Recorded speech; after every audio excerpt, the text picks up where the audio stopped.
When my fiancée told me her parents didn't think I was good enough for her, suggesting she could find someone better, I responded calmly, "Then you should."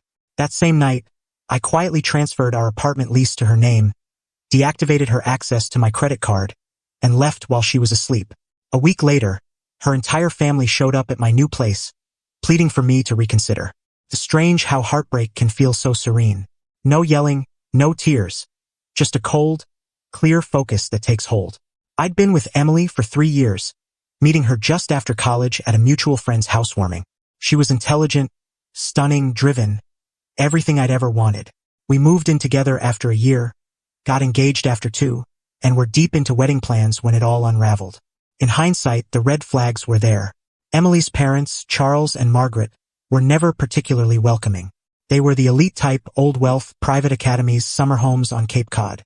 I came from a modest family in Michigan, worked my way through a state university with loans and side gigs, and was carving out a career as an architect at a solid but unremarkable firm. At dinners, they'd probe about my professional ambitions, asking if my firm handled any high-profile projects. Margaret would bring up Emily's ex, now thriving at a private equity firm in Manhattan. Charles would mention acquaintances' sons who were surgeons or corporate leaders. I shrugged it off. In-laws can be tough, right? Emily would nudge my leg under the table, smirking when her parents weren't watching. I thought we were solid. The day it all collapsed was unremarkable. A Wednesday in May. I came home exhausted from a marathon client presentation. Emily was at our kitchen counter, glued to her tablet. "Hey," I said, tossing my keys into the dish by the door. "How's your day going?" She didn't respond immediately, which wasn't like her. Emily was always chatting about her job, friends, or something she'd seen online. The silence was my first hint something was off. "I had lunch with my parents," she said finally, eyes still on her screen. "How are Charles and Margaret?" I asked, keeping my tone casual as I grabbed a soda from the fridge. "They're worried about us." I froze, half-tilted. "Worried how?" "About the wedding. About whether you're the right fit for me." I set the soda down, untouched. "And what do you think?" "They just want what's best for me." "That's not what I asked." She sighed, shutting her tablet.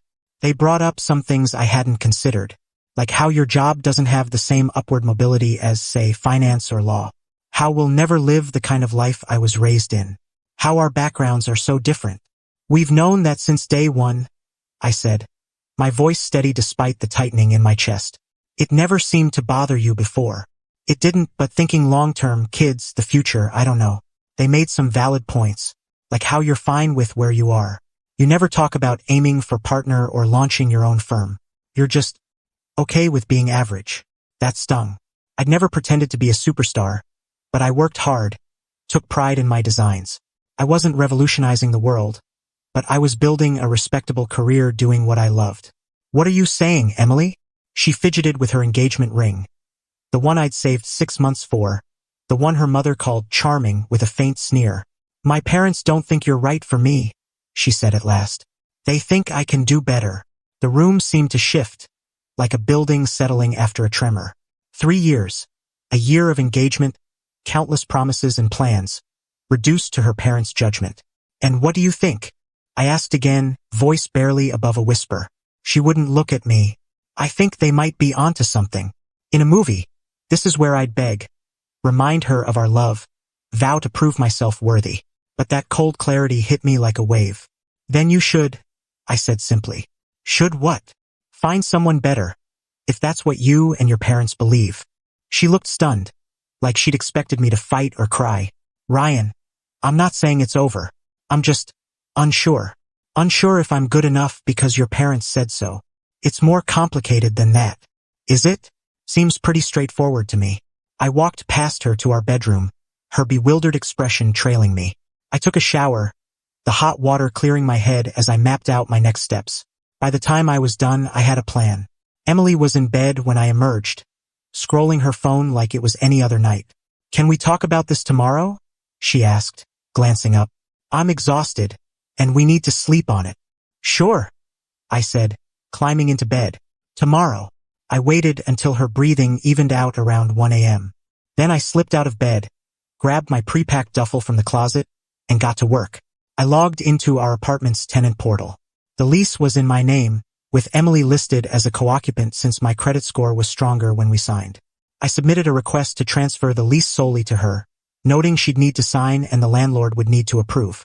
Our landlord, Mr. Thompson, was fair and liked me. I was sure he'd help Emily navigate the change if she stayed. Next, I accessed my bank account. Emily was an authorized user on my credit card for shared expenses, though we kept our finances mostly separate. I removed her access and ordered a new card for myself. I made a list of utilities and subscriptions in my name, power, Wi-Fi, streaming services, to either transfer or cancel after giving her notice. I wrote a concise note explaining I was leaving, had started the lease transfer, and would collect my remaining belongings later. I noted she had a month to decide on the apartment and that I'd cover utilities until she could take them over. I left the note and my key on the counter and walked out. I texted my friend Jake earlier, while Emily was in the bathroom, asking to crash at his place. He agreed without hesitation. A true friend. When I arrived at his apartment at 2 a.m., he opened the door half asleep but concerned. "You good, man?" "Not really," I admitted. "But I will be." Over drinks on his couch, I explained everything. Jake didn't push me to reconcile or go back. "Her loss," he said, tapping his glass against mine. "Stay as long as you need."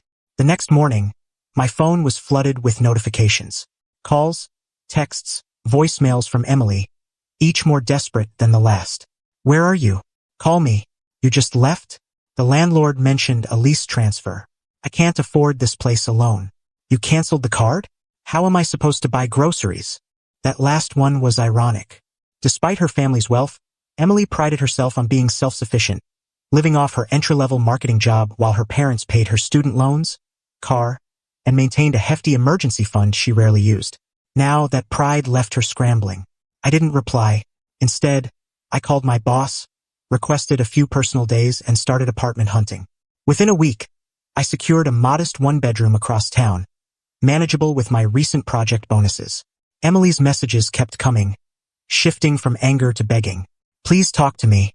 We can fix this." I didn't mean it. I was just overwhelmed with wedding stress. My parents were wrong. On day 5, I sent one reply, "I'll pick up my things next week. Utilities are covered until the month's end. Let me know when you won't be home so I can move out." Her response was instant. "Please don't. I love you." Too late. On day 6, Charles, Emily's father, called. I almost ignored it but answered out of curiosity. "Ryan," he said, his usual arrogance softened. "We need to talk." "I don't think so, Charles. Please. Emily's a mess." "That's not my concern anymore." "Look," he exhaled. "I may have said things I shouldn't have." "You don't say." He asked to meet. Against my instincts, I agreed to coffee the next day, driven by curiosity. At the cafe, I was stunned to see not just Charles and Margaret but Emily and her younger brother, too. A full family ambush. "What's this?" I asked, standing by their table. "Please sit," Margaret said, her usually flawless composure frayed. "We need to talk." I sat, keeping my distance from Emily. Her eyes were puffy, her usual polished look unkempt. Charles spoke first. "Ryan, I owe you an apology. What I said about you was unfair." "You think?" "Yes," he pressed on. "This week has shown us you're far better for Emily than we realized." "How so?" Margaret chimed in. "Emily's devastated. She's not eating, not sleeping. She loves you." I glanced at Emily, tears silently streaming down her face. "And," Charles added, looking uneasy, "Emily wasn't fully honest about your career. Her brother looked you up." "I'm kind of an architecture geek," her brother cut in. "I Googled you. You worked on the Hamilton Plaza? That's huge. And you're lead designer on the new riverfront project? Man, that's impressive." I shrugged. "I've been doing well. Why didn't you tell us?" Margaret asked. "Because it shouldn't matter," I said. "I'm an architect because I love it, not to win over my fiancée's parents." Charles looked chastened. "We misjudged you and shouldn't have planted doubts in Emily's mind." "You didn't plant anything she didn't let take root," I said. "She's a grown woman who made her choice." "I made the wrong choice," Emily said, voice raw.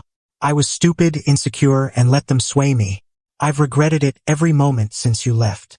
"We're here," Charles said, "to ask you to give her another chance." I looked at this family, who deemed me inadequate and were now backtracking. "Why the sudden change, Charles?"